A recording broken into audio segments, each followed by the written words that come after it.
The men and boys are on high alert, machine guns at the ready at checkpoints around the Kurdish-controlled town of Malkiya. They fear the Syrian army, fresh from victories against their fellow Kurds in Aleppo and Raqqa, is coming their way. For years, we were allies, says Abdel Jabbar al-Tai, and then at the last moment, the Americans go with Jolani, with ISIS.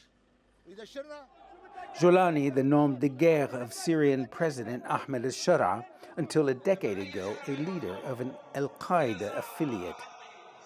The U.S. position is that the time has come for the Kurds to integrate into the Syrian army.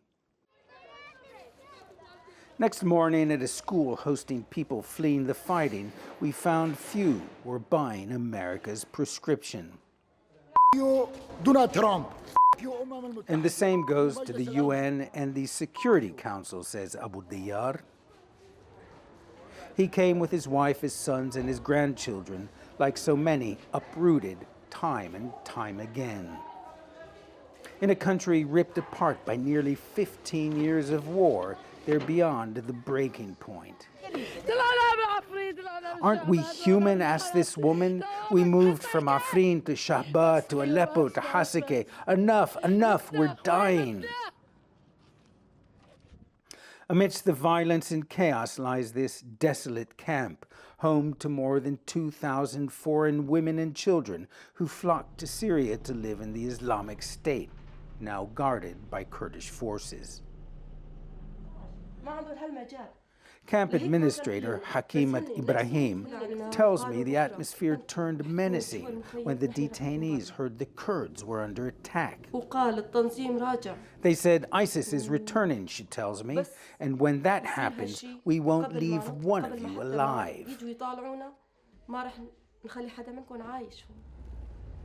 One of the guards drove us around the camp. We were told it was too dangerous to walk.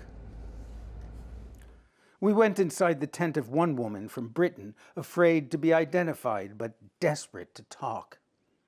Because I'm different person. I'm not Daeshi. I'm not feeding no one. I'm scared for my son. Of course. Daeshi is colloquial Arabic for someone with the Islamic State. She said the UK revoked her citizenship. England. I was raised in England. I don't have anybody anywhere else. My mom, my dad, my brothers all live in England. The other, much bigger camp for ISIS women and children, El Hol, is now under Syrian government control. The U.S. is in the process of moving the 7,000 ISIS men who were in Kurdish-run prisons to more secure facilities in Iraq. On the defensive, the Kurds are preparing for battle. These young volunteers load bullets into their magazines. They, too, accuse the U.S. of betrayal. America has always pursued its interests, says this fighter, who asks we not show his face. As soon as it gets what it wants, America sells you out. That said, for them, it's time to go to the front. Ben Wiedemann, CNN, Northeastern Syria.